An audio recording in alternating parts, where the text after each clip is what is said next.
You're listening to the DC Real Estate Podcast, the podcast where we focus exclusively on all things local to the DMV area. Local investors, local knowledge, local experts. Our journey starts now.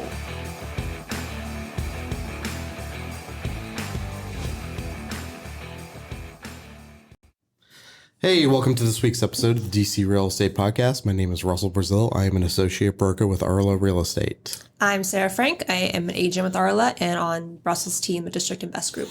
And this week we've got a special guest, and we're going to be able to talk about a subject that I actually don't know too much about, so I'm pretty excited.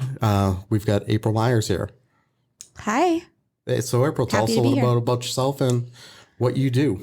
Yeah, so technically my title is Vice President of Strategic Growth here at RLAH. So I'm on the leadership team. I work very closely with Jason and Justin and come up with ideas and strategies to help them grow the brokerage. So my real estate story started actually when I was 15 years old.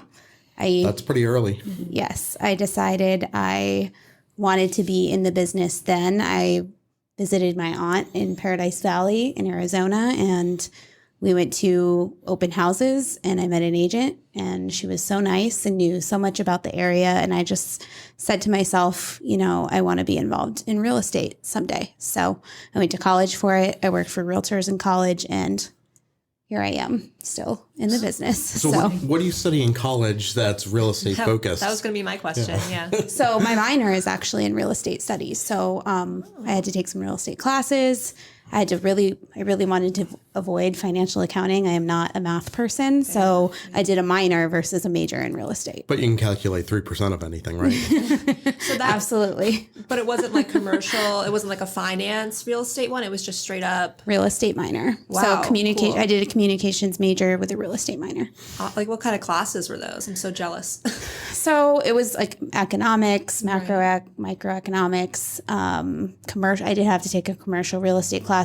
We all know not a lot of it has to do with what we actually do in the residential business. But what was great about that is that it gave me enough credits to where I could take a certificate to the state of Iowa and completely bypass all of the licensing requirements. And so I did that. And I marched my little butt down to take the exam, and I thought I was smart because I was 21 and had everything figured out, and I failed. I failed my real estate exam, and that catapulted me into somewhat of an angry state. And I said, you know what, I'm getting out of here. I don't like it here anymore. And so I moved to DC 2 weeks later and took an internship at a lobbying firm during the financial crisis. And so we represented all the big banks on Capitol Hill.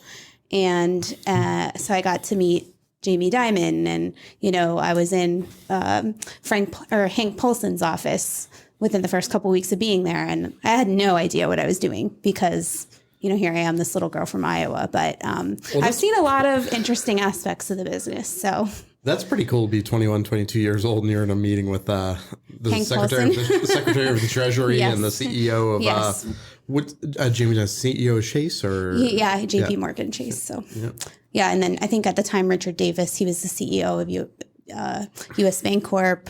So had a lot of exposure to that side of the industry while everything was collapsing in the fall of 2007. So how long were you lobbying then?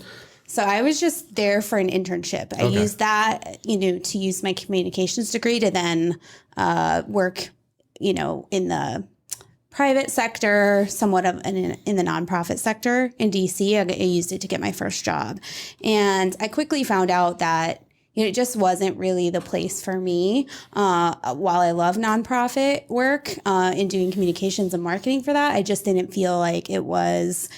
My heart was really in the business, in the real estate business, because I had worked for realtors all throughout college and I liked it. And so I had decided to be an assistant for an agent at Keller Williams. So that's why I left that job. Actually, my job was eliminated because it was a grant program of the USDA and it had lost funding. So, you know, it was like one thing after another. So. And when you were working in college for agents, what were you doing, like admin work for them? Or? And that was when we had a hot sheet, you know, so I've seen the the amazing like transition that this industry has gone through. I was, labeling postcards and taking photos with, a cheap Canon camera for her listings and, all of that. And so just random work, and then driving around directional signs and just the basics, which is good to see that that's the work that needs to get done or needed to get done back in the day to actually make it work, make your business run. So after your internship, then what did you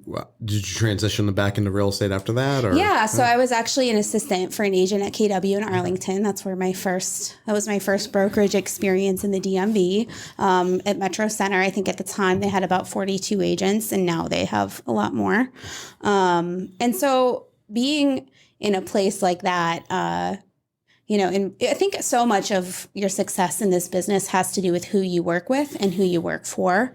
And at Keller Williams, which we can eliminate the name of the brokerage if we need to, but they pretty much will take anybody who will fog a mirror. It's okay as long as you don't say anything negative about the brokerage. Yeah. If you say anything negative, we'll edit it out. Yeah. So let's take pretty much anybody who can fog a mirror and say they'll sell a house. Mm-hmm. And so it was good experience for me because I worked with an agent that was actually not that great at the business. And it took me about 9 months to figure that out.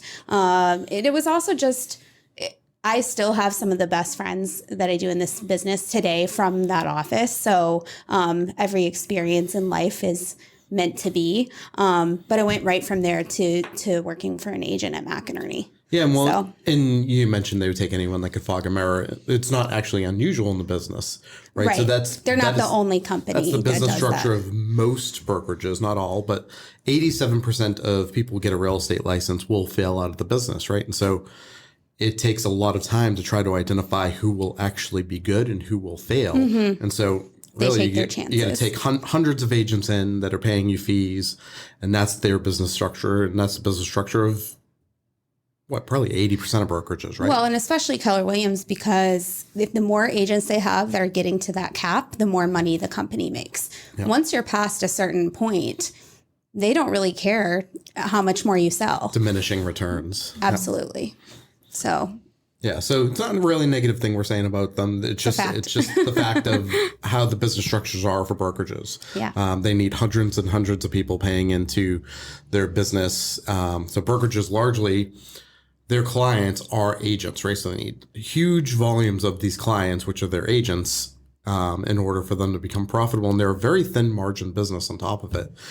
So it's really volume, not necessarily quality in most places. Mm-hmm. Yeah, absolutely. So, well, yeah, that's so different. Like you were talking about the beginning of when you were working for an agent and they were doing kind of everything, taking the pictures, doing the signs, doing the lock boxes, that was all in-house versus now I feel like the agents do the transaction, but they have the photographers, and I've even heard of like third-party sign companies, and that must be so different from where you started, and especially with the way that RLAH is. We have so many in-house people behind the scenes who are doing things. Support. Is that kind of one of the reasons you were drawn to RLAH, is because of just how different it is from the standard? Yeah, absolutely. I kind of have two answers to this, your statement or your question. Some of it is so regional, right? Like that was also in Iowa, right? Where I've always described DC as if you were to take a UFO of every class, high school president class of their graduating class, and put them all in a UFO and they descend upon a city, it would be DC. And you have a bunch of people that are here to become something else, and that is also what they expect of everybody else that they surround themselves with. So in this business here, there is a level of, cachet that people expect out of their realtor. Whereas in other parts of the country, having been licensed in both now, I have seen there's just different things that are done. It's different customary, depending on the region. So the other side of that is that I also have learned through my experiences that I could never sell something I don't believe in. And after being at a couple of brokerages with very limited services like Keller Williams and RE/MAX, who, I've had, like I said, along my journey, still have great friends from both places. I've realized that nobody can do it alone. And support means so many different things in so many different ways to different people. And so at the end of the day, I do think that the future of brokerage is if you're not providing that support, whether it be, services for installation of signs or yada, yada, that I really do think it's going to separate the good brokerages from the bad ones. So after Keller Williams, where'd you go to from there? McInerney. That's when you went to McInerney. Yep. And I had a 180 experience, right? Like I worked with a guy at KW that was not that great at the business, which is a kind of a good first experience to have, first, second, third experience to have, because I learned exactly what not to do. Plus we were in a downturn, you're talking the fall of 2008, a downturn in the market, like it started to get really tough. And what will happen is the gap widens between the good people and the bad. And so when I went and worked with Ann McClure at McInerney, she's still an agent today, very well respected in the area and in the industry. I learned literally almost everything I know from her. And she is such a depth of knowledge. She's an amazing problem solver. And that's one of the things I always admired about her and still do today. So I worked with her at McInerney as like a member of her, quote unquote, what you would call now a team. Teams weren't really huge back in 2009. So.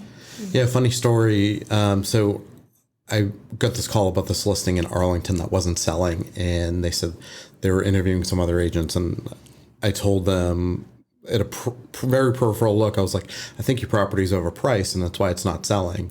And they had mentioned that they had also interviewed Ann McClure. And I was like, whatever price she told you is probably pretty accurate. Like, she's very well respected. I'm probably going to go in there and tell you the same price as she will. And they ended up not going with Ann or me, but I just knew, like, I was like, you don't need to call 25 people. Like, we're all the certain people at a certain level are going to give you the same pricing, advisory are pretty close to They it. probably wanted someone that would lie to them. And well, and that's which why is what's been happening. Yeah. So. That's why they had their current agent who told them a number they wanted to hear, and they listed too high and sat on the market. And as we know in Arlington, if a property's priced appropriately, it's going to get multiple offers. It shouldn't sit there for more than a weekend. So how long did you work for Ann then? For about 4 years. Okay. Yeah, it's a long time. Like I said, I learned a lot. I became licensed in Virginia in 2009, working with her, and then also in DC a couple just years following. So she didn't have her DC license. So I thought if she could handle Maryland and somewhat Virginia, and then I could handle somewhat of DC, that would be good. But I was always working for her full time, which made it a challenge really to kind of create my own business. And I think I was 24, 25 at the time. Mm-hmm. Nobody I knew was buying or selling. And I'm telling you, like, you kind of have to pick your poison, right? Like in this market, you could go out and show one house and that's the one, and then they get multiple offers and they didn't pick your client's offer. So then you're out again with them the next weekend. Well, it was kind of the opposite for us in that we would show 14 houses to one set of clients from 9 to noon. And then you would go the other half of the day and show 15 more. And so because there was so much more inventory. And so you kind of have to pick your challenges, which is good because I've been seeing a lot of houses and I helped her out where she had somewhat, what's it called? Like overage, like she had too much work to do and not enough. Well, it's interesting. One of the things you just mentioned there is you were 24, 25 and none of your friends were buying yet. And they certainly weren't selling because they haven't been old enough to even have owned the house. Absolutely. Yeah. And so I always think one of the biggest mistakes brokerages tell agents is work your sphere of influence. Right. I don't think your sphere of influence is a good bucket to really try to hit until you've been in the industry for a little while. So I'm always shocked that like people, and I think that's part of the reason people fail, right? Like no one wants to use you if you've been an agent, if they're your friend and you've been in the business 6 months anyways, right? Because they don't trust you. Absolutely. So you got to learn. I've always been a big proponent of you have to learn how to generate leads. Right. And if you can be a lead generator and get past that, then eventually you can work your sphere. And generate leads without social media at the time. So Yeah. So it was difficult. I think I closed my first deal. No, Yeah. I know I closed my first deal off an open house lead. So, which I had gotten. So, so I mean, that's how you did it then. And you were lucky to get a couple people through your open house at the time because, like I said, properties would get stale, not quickly, but it wasn't uncommon for a property to sit for 30 days. I don't know what the inventory levels were specifically here, but nationally around that time, we're looking at like 15, 16, 17 months of inventory, which is just, it was a strange time. Yeah. Plus now I don't really do a ton of coaching for new agents, but when I do talk to newer agents, I say, hey, look, be picky about the open house you do, because you typically want to do the first open or only an open after a price drop, because otherwise you're wasting your time. It's something that I wish somebody would have told me early on. Well, Sarah found this out not that long ago. Yeah, Right? I've done 2 and they've both been like, oh, come on. So I'm not doing it. She did one on a condo in DC. Well, condos are tough, Condos too. aren't moving. There was one that was in Baltimore that was priced well in a good location, but it's just the middle of the summer too. So yeah, and that one was I don't know. raining. I've seen a couple in Arlington over the past couple of weeks, and I was like, if the realtor in me was like a kid in a candy store, I was like, this is insane. Like the amount of people that are coming through. So, but they were the first opens, too. So and then the first week on the market. So one of the things I thought was awesome with one of your open houses recently was you actually got paid to do it, right?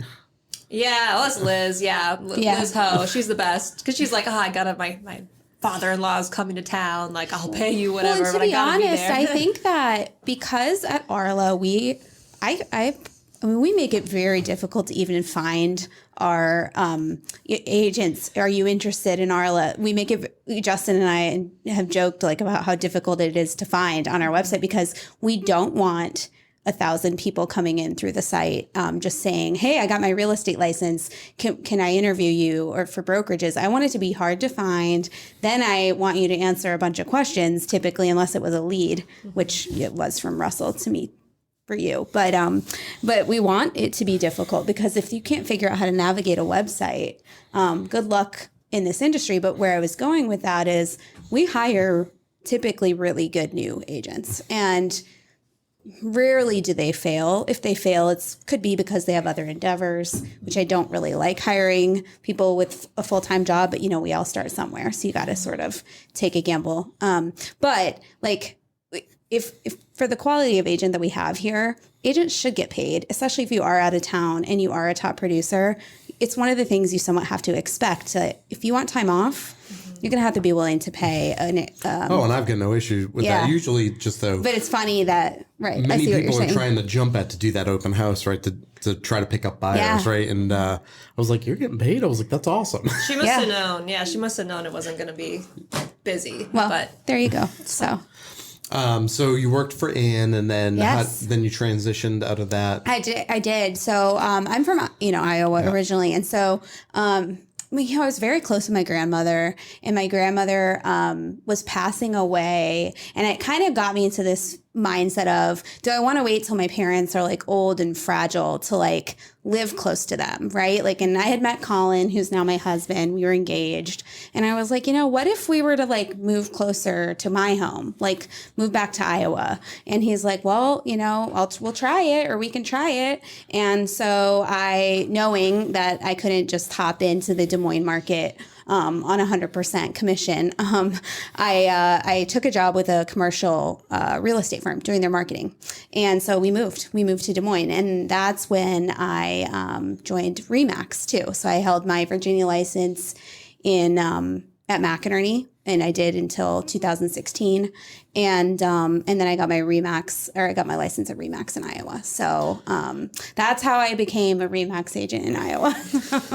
So you were doing sales then with RE/MAX? I was, yeah. It push came to shove, and I actually got fired from that commercial real estate job. And I remember my manager at the time telling me, he's like, I know you feel like you've hit rock bottom, because Colin had lost his job at Wells Fargo at the time too. And he's like, I know you feel like I didn't want to fire you, but the boss, this is what he wants. And when I got fired, he told me, this will be the best thing that ever happened to you. Trust me. And I actually think I have texted him since. And I'm like, you know what, Andy, I think you were right. So not really thank you, but thank you. And so it sort of catapulted me in this flight or flight mode. And I was like, we had $1,700 in our savings account. We owned a condo. My husband was unemployed and I was unemployed. And I was like, shit, I got to make this work. So it sort of made me hit the ground running. And I just did everything I learned at McInerney. I did everything I learned from listening to Buffini, and I went to town. I connected with agents at the brokerage. They had referred me some business. Then I would get a referral from them, and and so like one thing happened after another. In the meantime, my husband was figuring out how much he did not like living in Iowa, and so so we lived there. Where's he from originally? He's from out here. Okay, and so they moved all over. His dad was in the government. And so they live in Sterling, Virginia now. And so, and they're a very close-knit family because when they moved around, all they had was each other. Whereas me, I had a much different background. Like I literally grew up in the same house that my parents just moved out of 10 years ago, and so, I wanted to leave, and he likes being around his family. And so at some point I was like, okay, I guess probably we'll go back, but I want to get an opportunity. So then Maureen Dunn, McInerney Dunn, who owns McInerney Associates, had seen how well my sales were going and reached out to me and was like, hey, we're dealing with this company here, like their name is Compass, and they keep, poaching agents, and they're really recruiting and using incentives to recruit. She's like, have you ever thought about doing agent recruiting? And I was like, no, I haven't. But in my sales, like we're doing really well here. Because no one ever thinks about doing agent recruiting. Like who gets a real estate license? Like I really want to go into recruiting. Yeah. Because it's not on it. No one thinks exactly. And so I feel like I have like the longest story and you guys are getting the long version of it. But so she threw me an offer and I said, look, Colin, like if you want to go back, it was 3 years later. I was like, you want to go back? This is our chance. I was like, I will leave the 9 things I have under contract to get back to Virginia, and that's what we did. So then enter in agent recruiting into my life. It was just 7 years ago. Yeah. So that's a big change. So tell us about that transition from sales to recruiting. Because they're somewhat similar, but completely different. They are somewhat similar. And to be honest, if you take a lot of the skills that you develop when you're a good agent, which is following up and connecting with people and relationships and all of these things, you're like, it's not really that different, but it is once you learn more about it. So the first thing I did is I hired a coach. So I'm like, I somewhat know what I'm doing, but after I went on a couple agent appointments and I realized like, oh my God, I totally botched that. Totally didn't know what I was doing. I'm messing this up. I don't want to mess it up for the company. Like I need a coach. So I hired a coach. So what were you doing? You were finding agents that had potential and just like a listing appointment, sitting down with them and selling them on. Absolutely. I mean, and that's the thing is I had to learn the art through my coach. I had to learn the art of not selling people on things. And so often when you're speaking with somebody, they want to get out what they want to say, and you're just there to listen to them. And I realized that I didn't want to be that person that made people feel that way. I wanted to go in with a completely different mindset of I care. I want to get to know you. I want to see if I'm going to care about you. I want to see if I care about what you're doing in this business. I want to see if you're a fit for this company. And then, from there, we'll see if it meshes with what you want to accomplish. So that's really what I had to completely change my mindset, in that the selling approach was what works. So, I mean, that's what works largely in regular sales too, right? Mm-hmm. Particularly age 45 and under. Doesn't want to be sold to. Mm-hmm. Right. And for the most part, I'm pretty much self-taught. Not like, I've been a couple different places. I've seen, a lobbying firm, and I've seen, a lot of aspects of the real estate industry, and I've had some mentors along the way, but a lot of it has been a lot of self-discipline and really, making sure that I'm diving in and completely understand what I'm talking about first. So finding agents there's a couple of different ways I do it, and I can get into like how that happens, but I give away all my secrets. So, but I mean, I do have probably about 4 main tactics that I use. So what would you consider a successful week or month when you were recruiting at McInerney? Was it recruiting a certain number of agents, a certain amount of volume? So it's interesting because I went from obviously like running my own business, right, to then having to mirror what the owner of a company wanted to see done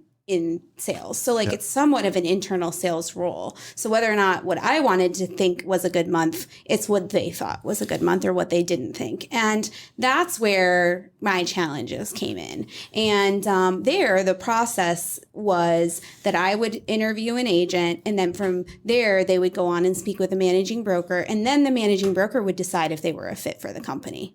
And I think that that's an issue on a couple of levels. Not only do people feel passed off on, they also feel like if there's time in between when that agent gets called after I make a recommendation to a managing broker, they start to think like, oh, did they not like me or whatever? Or they're going about their deals and they don't really care anymore, you know? And so you sort of lose this momentum, you know, that you don't want so to. You want to strike while the iron's hot, but when you have multiple decision makers in this process, you can miss that window. Yeah. So what I would have considered a good month, I mean, it's hard to say because I was doing it under the representation. I was representing what somebody else wanted. At the time, too, they were very into the fit. Like, are they a fit here? Are they a fit with us? And, you know, now being out of that and being at RLAH, like I love being able to decide whether or not I think somebody is a fit because I think I'm a pretty good judge of character. So tell us how you transitioned from McInerney to RLAH. Yeah, so I obviously do a lot of networking. I have to. It's one of the 4 main places where I meet agents. And throughout that, I had gone to, obviously I go to where the most amount of agents are present, right? Which would be a lot of the industry events, which are, you know, the board events and, you know, magazine cover unveilings and, you know, this, that, and the other. So throughout going to some of those, I met Justin Levitch, and we became friends, and, you know, we had gotten coffee every once in a while. And, you know, I think they also sort of warmed up to the idea of, hey, maybe we need a position like this. Maybe we need somebody like that, but we're not ready for it now. But maybe when we are, April will be our girl that will approach. And so that sort of, I think, ended up happening. And so that was my first introduction to RLAH was Justin. And yeah, I obviously still have a lot of respect for him. So I would hope so, because if he listens and he hears otherwise, maybe. No, yeah. And one of the things, you know, being at a legacy brand, like I would consider McInerney, I was a little bit worried, like, oh, okay, going to this young company, like they're just shooting from the hip probably. They don't really understand, you know, really what they haven't seen it all and whatever. And I will say that is the most refreshing thing about coming here is that I was actually just telling Justin this before I got here, and that, you know, one of the people that I really respect in McInerney is David Howell. And he is like a human real estate encyclopedia. And I mean, nobody ever leaves David Howell. And he's just a very respectable person, very smart individual. And I was a little bit worried leaving there that I'd be leaving that depth and that breadth of knowledge. And I would say that what RLAH does an amazing job with is taking their knowledge and spreading it among the agents. So then the agents are then empowered to go out there and share it with who they know, whether they're at brunch or if they want to talk about it on social. What does it look like when someone is trying to recruit a recruiter, right? So is it... I don't know how much I want to give away. Are they just throwing money at you to try to get you over? Selling a culture? No, she just said, and like she's been saying, she can't sell something she doesn't believe in. Like most people, and RLAH is something that I think most people believe in.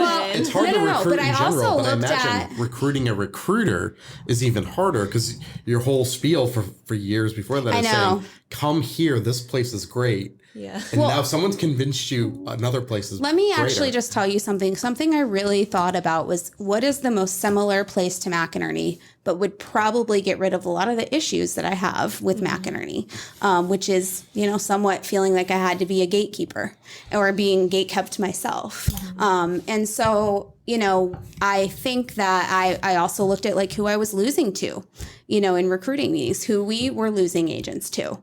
And I talked to a couple of people that I trusted that had now been at RLAH. And, you know, I did my research. So, and like I said, I wanted to go somewhere else where it would be a full service company where the brokers don't sell, which I think if agents don't think that if your broker sells, it's not a big deal. It 100% is. And you should think about it if you're somewhere where your broker does sell, because it's a huge deal. Or leadership. We're not saying anything bad about those people. And so, some of those people they're listen to this podcast. They're just taking the, $20 million listing. So that's no big deal. Right.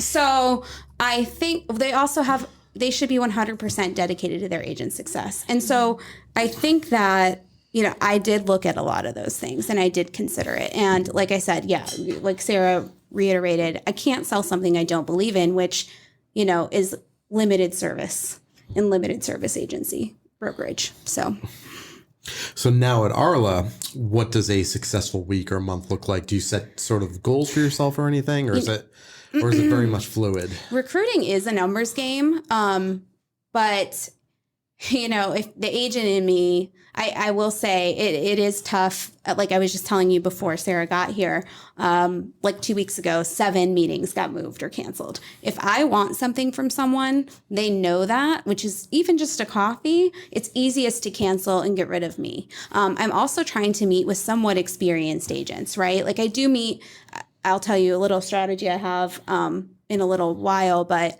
I do meet top producing agents, but I also meet $5 to $10 million producers all day. And those people are busy. And if a client calls or a problem comes up, I'm the first thing to get removed from the schedule. So, it is a numbers game, but you also have to really realize that even getting an appointment on the calendar with somebody is a foot in the door. Although it might not be a win if they're not meeting with me right now, you continue to follow. They agreed to meet with me at one point, and so I continue to just follow up. So a successful week, I would say, is at least 5 meetings with agents, at least 5, one a day. And meeting can range from coffee, just getting to know them, to an actual meeting like in the office, which if they're coming into the office, it's typically a little bit more serious. So what do you do you've, through your undisclosed strategies, you find a good match you think will be a good match for RLAH? You have the meeting with them and then you're like, maybe not. Is there do you just say, oh. I don't follow up with them. You just don't follow up? No, okay. I won't. I don't even write them a thank you note. Okay. Yeah. And I feel awful when I hate admitting that, but, I also scale back how hard I want to sell it. Usually I can feel it in the first 15, 20 minutes. There's been a couple meetings that stick out in my mind that were very uncomfortable. And I was like, you know what? I think I'm just not. So here's a question, because our broker also recruits, as does our president, I believe. Do you guys ever have disagreements over you want to get someone, they don't like them, or vice versa?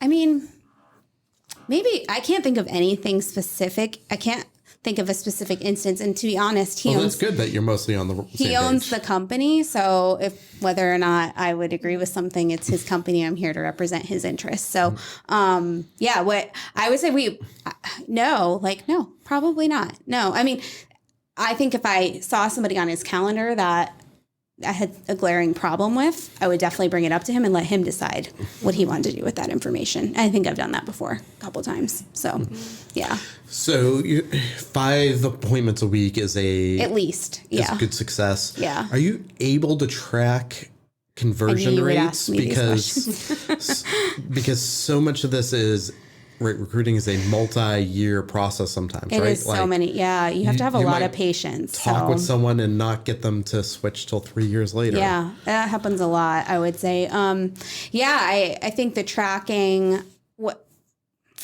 tracking a success rate is looking at the appointments over a calendar year. And then at the end of that calendar year or whatever date parameters you set aside, seeing how many of those agents are here. I think at one point my conversion rate was close to 40%. So if they're meeting with me, the chances are that in a certain period of time, they will probably be here. I also do that because I'm picky about the meetings I take. I could be very busy all week meeting with a lot of different people, and maybe I should be busier, but I decide that, I don't want to run ragged for maybe somebody that I don't like, or maybe somebody that might not be a good fit. And so I try to just really keep, I don't know what it's called. I try to just make sure that I'm working with purpose. So, yeah. So, And those conversions take a lot longer for the more established agent. Like a new They agent do. can hop on, but moving your book of business they is do. process. Also, you know, we have a pandemic in there where I had to recruit completely over Zoom for 2 years, almost a year and a half. And then, or, you know, sitting on, I know, park bench in Rockville. So, you know, or going to lunch, you know, and connecting. But yeah, that threw a wrench in things. And then, you know, we obviously are going through a transition in the company right now with, you know, platform and app properties and all of that. So it's me learning a little bit more about what to sell with that, you know? Yeah, so for those who may not understand what that references to, RLAH just, we disenfranchised, would that be right? Yeah. From Berkshire Hathaway, and now our new franchise agreement is with App Properties, one of the largest brokerages in the Midwest, who's very tech focused. Yeah. So we're bringing in all this new software, and that must make your job, I would think, a little bit easier, or at least offer more value add to someone you're trying to recruit. Absolutely. I mean, I've sat across the table with multiple agents at a very, you know, at a competitor that really touts their technology. Well, that shall go unnamed. But like, and they've said, this is better. This is better. Like, you know, I'm just stuck in an agreement or, you know, X, Y, and Z. So I'm confident in what we're doing. I mean, my jaw hit the floor. Actually had to keep it from hitting the floor when I saw the tech for the first time last summer. And so I'm really excited for the whole thing to be completely rolled out. So yeah, we're sort of in that transition period right now where I have half of things to show people, but I'm also a firm believer in that. You know, I was reading to Gabe the Tortoise and the Hare the other day. He's not that interested in it yet, but it was a good exercise for me in that, you know, if you're good at what you do and you just keep going, you will prevail. So when you're recruiting for RLAH and you're meeting with an agent, what are your big selling points that you're trying to hit? So right? That's kind of your way to say we have, you know, about 500 downloads an episode, and about half of them are agents. So got it. Yeah. So, I mean, this is my moment to shine. However, I'm going to not probably give you the answer you want to hear. What I like to do is find out what's important to them.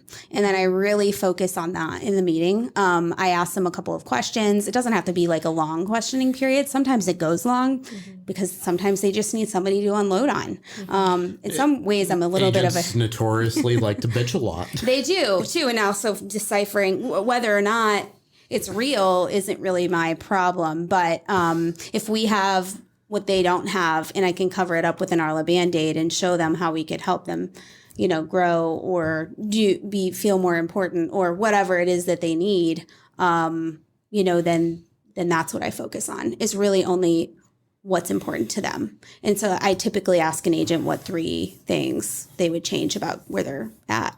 Or I ask them, you know, if you were to walk into your perfect brokerage tomorrow, what would it have X, Y, and Z? And I ask them to describe that for me. Is there any like most common themes that come up, or the word support is so overused, but it actually is great because we have so many facets of support at RLAH that we can pretty much cover a lot of them. So yeah, that I would say is the most common thing. Or my broker doesn't call me back. Or it takes longer for them to call me back than I need to ratify this contract. So, you know, so. I'm always kind of surprised at the amount of agents that do need to talk to their broker because I don't think I've ever like had the need to. Yeah. You're also an associate broker who's taking the education and the knowledge. But yeah, I mean, a lot of agents also just, they don't really, you know, what I've noticed is that a lot of people have just, you know, shot from the hip in the last 5 years. I think it's been interesting on social media to see the people talk about, oh, this isn't 2008. And I'm like, well, yeah, how do you know? Like, you weren't even here. You know, but it's hard. I don't want to get like, oh, you know, I'm experienced and you're not on people. But, you know, I think that a lot of agents just don't pay attention to the information that's being provided to them.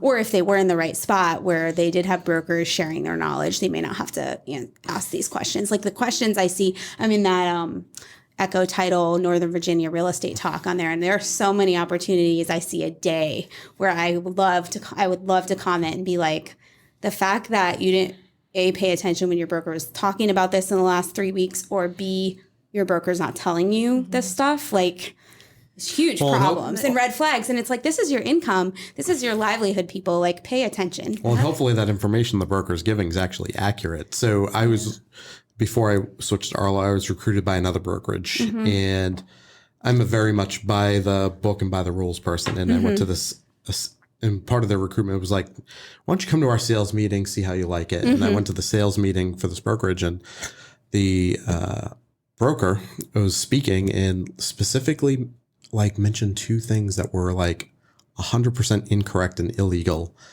She didn't know the nuances of the law on the subject. I was like, what she just said is an antitrust violation.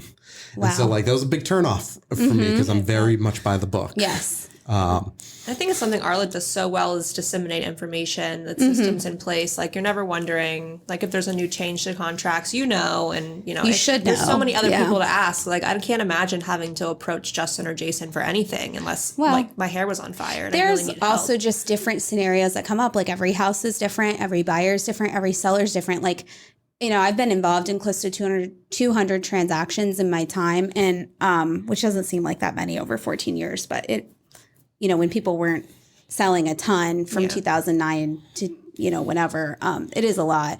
And like there's still things that come up that, I think that's why people crave and love this business, is that you really have the opportunity to learn something new every day. I think also a lot of people somewhat call their broker for a gut check. It's not that they might not know the answer. Actually, it could be because, how I was listening to your podcast with Robert Garcia, and the amount of people that have become licensed, the bar of entry is so low that, I can see where the questions will come up. Plus, they don't have a mentor or people, helping them, so. Maryland's got just over 50,000 licensees now. DC just passed 11,000 licensees. I don't know what Virginia MBAR is. is close to 14,000. So No, it's got to be much more. You think it's more? It's got to be more than Maryland. Northern Virginia. So the Northern Virginia Association of Realtors. Oh yeah, so that's what I look at. 13,000 members. But the state has way. Okay, no, I knew the state had more. I only look at MBAR. We're not really. I mean, maybe we could expand to NBAR Culpeper has or more something, members than us at GCAR. We don't like that, but it is what it is. Yeah. Well, It's density. Makes sense, I guess. I don't know. yeah. Lots of new agents. But you said they all drop out, right? Well, GCAR events, I would say, though, are much more Fun. well attended. Yeah. I'm glad to hear think that. so. We spend I have a good decent time. amount of money on events. Yeah, no, they're a lot of fun. I love it. So, yeah. So anyway, what other? Yeah. So tell us if people want to reach out to you, where they can contact you at. And So you can find me on Instagram at April Myers DMV. I have a public profile now, so you can add me on there. You can not add me. You can spy on me. I'm trying to do a little bit more sharing inside, info or information as just as a resource for agent interests in the DMV. So you can find me there. And then also my email is april@rlahre.com. So that's RLAHRE.com. So yeah, it's always hard to. We have a weird brokerage name. Yep. It's always hard to convey that to a lot of people. Yeah. Yeah. It's tough. Everyone's like, what is that? I'm like, just RLAH. Yeah, just All you need don't to know. worry about it. Don't worry about it. Ad properties is a little bit easier to say. it is. But that's still weird too. Well, yeah, the double branding, but it'll take an adjustment period, and then it'll be fine. Yeah. All right, so we'll be back next week. Thanks for listening. If you guys have questions about RLAH, reach out to April, and we'll see you next week.